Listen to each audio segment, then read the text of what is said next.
Hello again. Welcome to another episode of Leading from Alignment with our good friend, coach, and today teacher of what is true and how to live it, John Opoluski. How are you today, John? Hey, Jim, I'm doing well. Right on. I'm excited about this subject today. I think it's a very challenging subject for me personally, Yeah, and I'm going to make an assumption here that it will be for most of our watchers and listeners. But everybody. we've never shied away from challenging things before, Yeah, and yeah. so I'd like to just jump right in if that's Hit okay me. with you.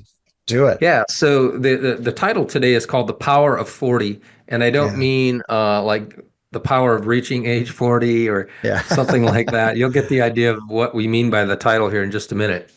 All the way back in 1900, the Ford Motor Company, Jim, commissioned a series of studies to determine Yeah, how long a work week should be to yeah. optimize. The goal was to optimize productivity. And Right. they discovered that the sweet spot was 40 hours per week. This is where we got the 40-hour work week. Yeah. It was research that brought this to bear. And a gal by the name of Sarah Robinson wrote an article, I don't know, this was several years ago, called Bring Back the 40-Hour Work Week. And Yeah. and she said this. She said in 1914, after they studied this for 12 years, Jim, Wow. Okay. after 12 years of his internal study, Henry Ford took the radical step of doubling his workers' pay and cutting their shifts in Ford plants from 9 hours to eight. Wow. Now, everybody criticized Ford for that Sure. move. Um, but, the truth is, a lot of his competitors climbed on board in the next few years because they saw how Yeah. successful Ford became Yeah. as a result. Their Yeah. business just boomed. And in 1937, the 40-hour work week was somewhat enshrined, as part of the New Deal. Yeah. And by that point, there were 5 decades of research that proved beyond a doubt that if you wanted to keep your workers bright and Yep. healthy and productive and safe and efficient over a long period of time, you Mm. kept them to no more than 40 hours a week and 8 hours a Yeah. day. Yeah. Now, there was one exception to this. In the 80s, there's this group called the Business Roundtable, Yeah. and they did some research and they discovered this that a company or an organization could get some short-term gains by going, to 60 hours a week or 70 very briefly. Right. Maybe they're pushing hard for a couple of weeks to meet a production deadline. But here's what they learned about doing that. There were three warnings that came out of their research. That Yeah. one, increased hours yield diminishing returns. Yes. So if you increase the team's hours from 50 by 50%, let's say you go from 40 hours to 60 hours, it doesn't result in a 50% productivity boost. Right. And I think most of us just think, that extra hours will produce an equally matched extra output, but that formula hardly ever works out. So that's one thing they learned. Yeah. Second thing they learned is that working an extra 20 hours a week is effective only in short bursts. Right. So if you're putting in 60 hours every week, your production declines every successive week because of exhaustion. Yeah. And when people get Yeah. tired, they make more mistakes that take longer to fix. It's harder for them to focus. And what they noticed is if you extend that 60-hour week for more than a couple of weeks, 2 or 3 weeks, production begins to slow to a crawl.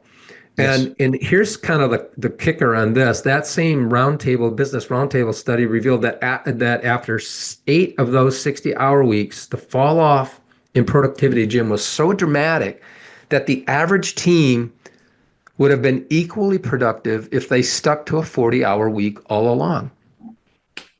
Wow. Man, it's Yeah. just like I love data, and Yeah. and Yeah. and so, again, I think in the last pod I told you that as a young leader, if I had, it was always charging, Yeah. always working. If I was tired, just push through. It doesn't matter. I'm working 60, 70 hours a week. That's what Yeah. good leaders do. That I Right. had no idea Yeah. what I was doing uh, as a young guy. And Yeah. so and so here's the third thing that they found in this 1980s research, Jim, and then I just want to hear your thoughts on this. Yeah.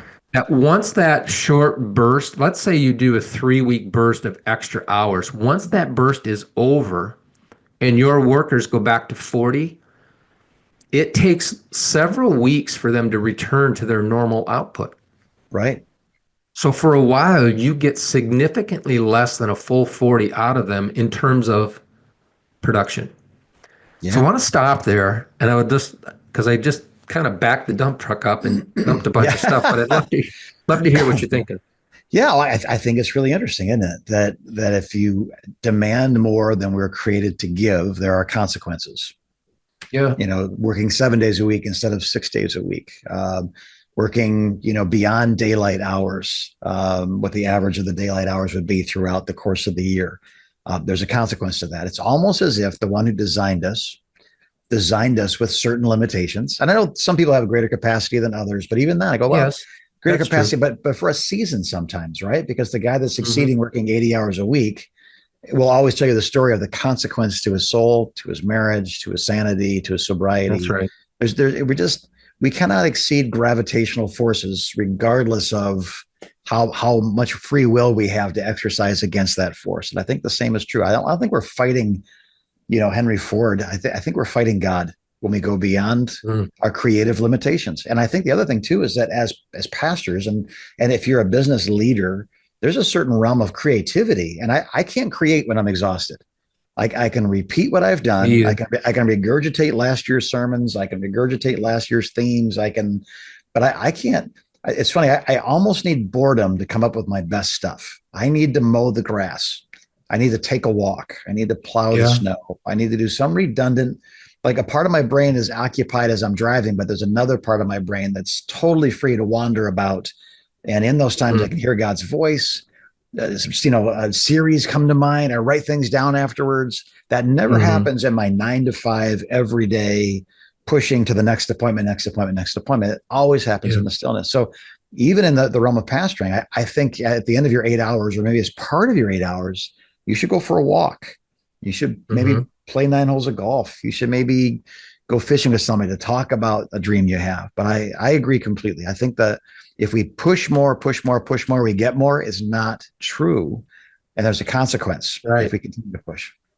Right. And so, I'm a realist. I understand pastoral work doesn't neatly fit into a Yeah. 40-hour week. And I'm Yeah. not telling, here's what I'm not telling you. I'm not telling you how many hours a week you should work. I'm telling you should think about and Yeah. seriously process Yeah. how many hours you're putting in every Yeah. week. So I think the question is not necessarily how do we get to 40 hours? I think it's how do we move toward a smarter, more Yes. reasonable weekly work Yeah. rhythm. Yeah. I think that's the thing. And so I'd like to just offer three things real quick here, Jim, to hopefully be helpful to our watchers and listeners. Yeah. First of all, understand you don't need to be perfect in this quest for a more reasonable work rhythm. Yeah. Some weeks you're going to push, Yeah. and it's gonna be a long week. It's gonna be a lot of hours. Sometimes it's just because unplanned interruptions come, and Yeah. sometimes because you're finishing a large project. But remember, more than a few weeks in a row past 40 or 50, I kind of like that 40 to 50 Yeah. range. I'm not, again, that's just John. That's not gospel. Yeah. But I kind of like that range. But if you're pushing more than a few weeks in a row after 50 or more, it's going to have a negative impact on Yeah. your output and the quality of Yeah. your output. You said you do your best work in those moments of Yeah. quiet or healthy Yeah. distraction, Yeah. um, and I would concur with that. So I think you know the the Lord speaks to me when I'm watching ocean waves. Yeah. And you know what I Yeah. noticed about ocean waves, Jim, is not only did they crash on shore with a lot of energy, but they ebb as Yeah. well. And I noticed that waves don't fight the ebb. Yeah. Yeah. They don't fight it. They Yeah. crash, they release energy, and then there's this recession, there's this rest, if you will. Yeah. And so I think as a Mm. leader, we have to learn how to be okay with ebbing as much as we are with crashing, Yeah. crashing energetically, Yeah. releasing energy. Right. And it's a for me, Jim, I've been working on this for a long time and I'm still working on it. Sure. I don't have it perfected. I told you in last week that I had a wonderful plan for my life on Monday, Yeah. and it got totally blown up. Yeah. And so you're tempted in those moments to think, well, see, I tried and it didn't work, so I'm just going to give way. And No. I would just say, No. please don't do that. No. Please work hard at this. Yeah. Please keep at it. Make some progress with it, because I believe that for you to have longevity, for you to have joy, for you to have peace, for you to have health, for you to have a great marriage, for your kids to love Jesus, love you, love the Yeah. Yeah. church, Right. what we're talking about today is a critical piece of all of those things. Yeah. That's good, John. Thank you. Yeah. So that's the Yeah. first one. You don't have to be perfect at this. You just Yeah. have to keep working at it. Secondly, Yeah. understand that, and man, I'll tell you what, I learned this as a project manager. Understand that tasks and projects almost always take longer than we plan for. Yeah. Almost Yeah. always. So when we were managing projects, and I was a project manager for 7 years in the corporate world, and each project we did, we got a little smarter, and Yeah. we realized that it was no longer smart to say this project is going to take 6 months. Yeah. It was smart to say this project is probably going to take 5 to 7 months, Mhm. and our best guess is it'll take 7 months, and we're Yeah. going to add probably another 15% to that. So actually, Yeah. it's probably going to be somewhere between 5 to 8 months. Yeah. And we could get within like 5% Mm. using that formula. We could get within about 5% every time, either Yeah. plus or minus in terms of when we finished a Wow. particular project. And so, give yourself some margin. Yeah. Give yourself, I'm talking about margin between appointments. Yeah. Give yourself some margin in your week, some space between tasks. If you've got a to-do list today and it's 15 tasks long, that's too many. Yeah. Oh, yeah. Gee. That's Yeah. too many. Get it down to five Yeah. or six in a day. That's more reasonable. Yeah. Understand that what you sit down to do and write almost always or accomplish is almost always going to take more Yeah. time than you imagine. Yeah. And that, I think, will help you move towards a more reasonable work week. I don't know. What do you think about that Yeah. one, Jim? I think back again, the part of what we do as leaders is we create. And I can probably give you a reasonable estimate of how long it would take to paint this room. I Hmm. can't give you a reasonable estimate on how long it would take to paint art on these walls because I could do it for years, or give me a can of spray paint, give me 10 minutes, but I will not be satisfied until it's my best work. And I think the same thing is true. Putting the things that are really important to us that take time, putting those front and center in our schedules and our calendars. And I know Yes. people, schedule their weddings 2 years in advance, but they schedule their funerals 1 week in advance. So there will Mm, always be that unexpected that, my right. week got blown up. But I think again, that ideal week where we can just, on this day I study, I have plenty of time. I have plenty of bandwidth. People know to leave me alone. I can take a walk. I can go for a swim, whatever it is that gets me in that right place to hear what I need to hear so I can do what I've been called to do. Yeah. So prioritizing that, I guess, is what I'm hearing out of this. Like there are environments where God speaks to me. And Yes. somebody's, remember back in the old days, we had the antenna and you had to like move the things to get, Yes. I get better reception by pointing in certain directions.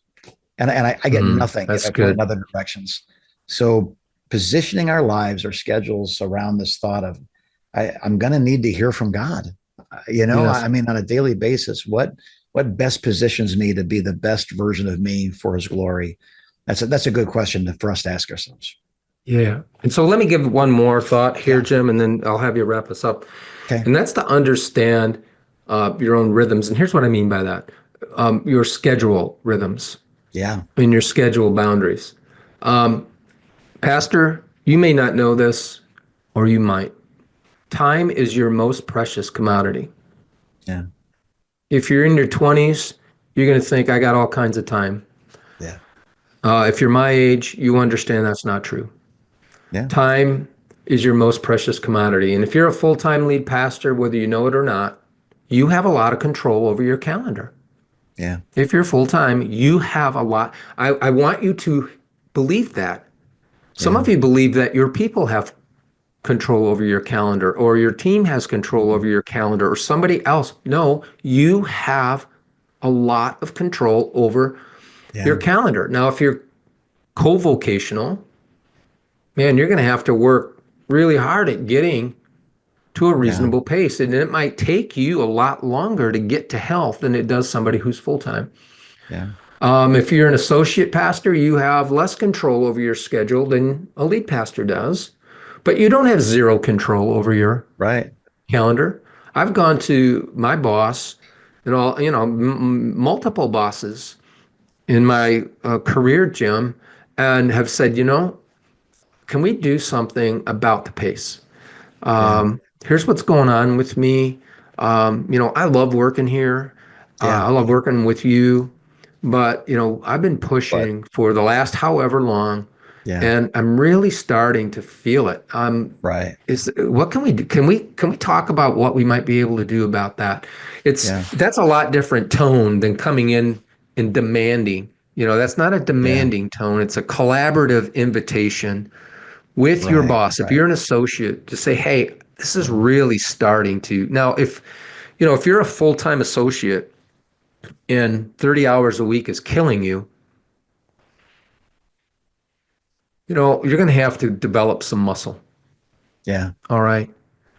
But when I was an associate, I was putting in 60 to 70 a week, and I'm not Yeah. patting myself on the back. That was irresponsible. Yeah. And I didn't have enough confidence to go to my boss and say, Yeah. this is really starting to impact my marriage. This is starting to impact my Yeah. ability to sleep. I want to Yeah. stay here. I want to work here. I love doing what I'm doing. I hope I'm producing some good work. What can we do about that? Can we find a Yeah. good middle ground here? So, if your pace is crazy, if you're an associate and your pace is crazy for a long stretch, sit down with your lead pastor and have this respectful conversation about it with him. So, Yeah. Jim, to get to a reasonable work week, don't have to be perfect. Give yourself more time to finish things. Yeah. Usually going to take longer than shorter. And three, understand that you are not helpless. That's what I really want to say. You are not Yeah. helpless with this, no matter Yeah. what role you're serving in. You Yeah. always have options. Whether you think you do or not, you always have options. And, Yeah. if you're struggling with that and trying to sort through that, we'd love to help you figure that Yeah. out. Yeah. Can I just go off script for a second, John, and ask you one Go off question? script, Just brother. so if I Yeah. was a client and you as my coach, I asked you this question. I have X number of hours in the week to work. I've got some appointments that are regularly kept appointments that seem to do nothing.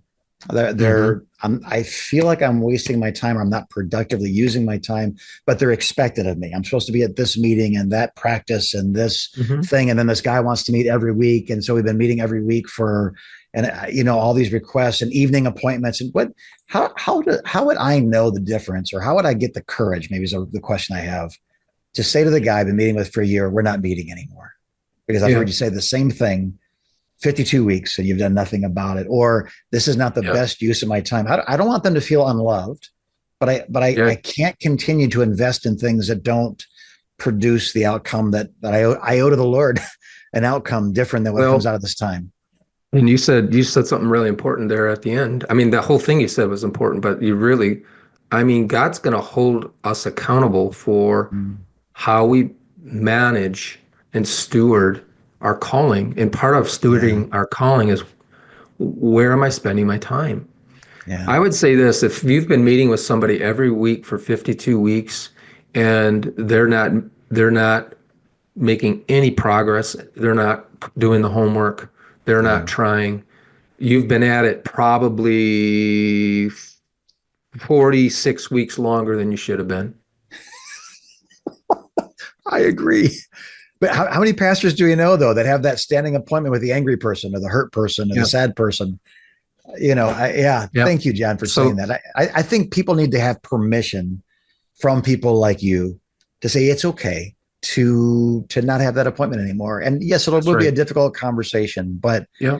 If you find yourself not wanting to have this meeting again, then maybe the grace of God isn't even on that meeting for you. Maybe for somebody else, maybe the grace evaporated. But life should not be the baton death march. We should not be waking up in dread before our day. We should wake up with a sense of joy and anticipation about our day. And if those appointments are robbing you of that, man, John, thank you for this. Go ahead. Yeah, one quick story, and then I'll let you wrap us up. So this was 12 years ago. I was at a church, and we were doing a mental health weekend. This was 12 years ago. Yeah. And we were just getting rolling.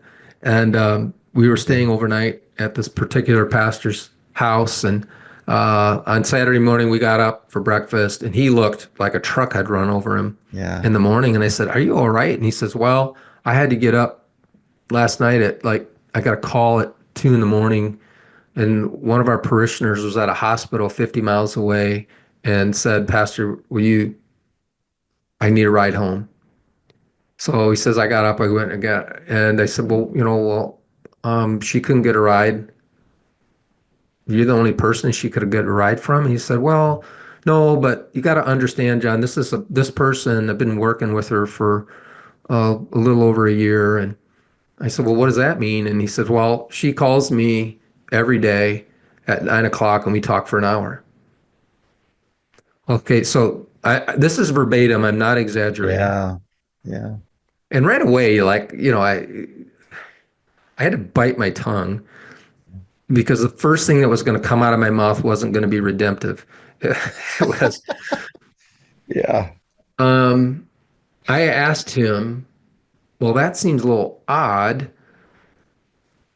Is she any better now that you've spent all this time with her?" And he says, "No, she's actually worse." And then I said, "Well, what in the world are you doing?" Yeah. "She's worse. She's not getting better." Right. And he said, "Well, I'm trying to be a good pastor." I said, "That's not good pastoring." Right. That's not, I know your heart is in the right place, but your head is not in the right place. Yeah. You are not thinking about this properly. Yeah. She's monopolizing your time. It's inappropriate in my mind I would never do that with any client. 5 days a week for 50, I would never do that with any client. It's just, and she's making no discernible progress. He should have been able to discern that on call 3. Yeah. So Pastor, Jim has brought up a huge thing for you to process and consider here. Not every appointment is one that should be extended for a long time. Yeah. If people we don't even coach people who won't do their homework. No. Oh, no. We won't coach them. If they're not doing their homework, you say, "You know what, this just isn't working. Yeah. I'm wasting your time. You're wasting my time. Let's just call it a day. I'm not mad at you. I still want to be your friend, but you're not taking this seriously." So, and some people might think that's not nice. That's not pastoral. I happen to think it's the push that some people need. Yes. To get serious about making progress in their world. So, Jim, I'll get off the soapbox. Right. The question to know when is mercy no longer merciful? When is the cruelest thing you can do to somebody? And I appreciate that, because I think sometimes we need teaching, but we also need a father to give us permission. I don't mean to make you're not my father. We graduated high school in the same decade, somewhere around there. But I mean, we're friends. And I think, I think to have that, just someone you respect tell you it's okay to say no. That no is a complete sentence is important. So as you watch, as you listen, as you look at your life, I hope you'll think about what John's taught us today. I hope that you will take the time, maybe write some things down, maybe take this share it with a friend and say, we should discuss this together. I need someone to bounce this off of in my world. And if, if we can help you in any way, convergecoach.com, call us. We'll go over this podcast with you. We'll talk about it. And I say, somebody on the team, John, myself, somebody on the team will help you through this and help you decide. Maybe just get the courage, the confidence to make the decision. You probably already know you should. 9 times out of 10, I say, well, what do you think you should do? People will tell me, I add nothing to their plan. I remove nothing from their plan. They really didn't need more information. They needed courage to do what they believe is right, and some comfort, some confidence that this is the right decision. And we can help you there. That's one of the things we love to do, is to listen, to hear what God's saying to you and what God might be doing in somebody else's life and how we can help. So God bless you, pastors, business leaders, people that are listening today. Life's important. Don't misuse a minute of it. God bless you as you continue to lead from alignment.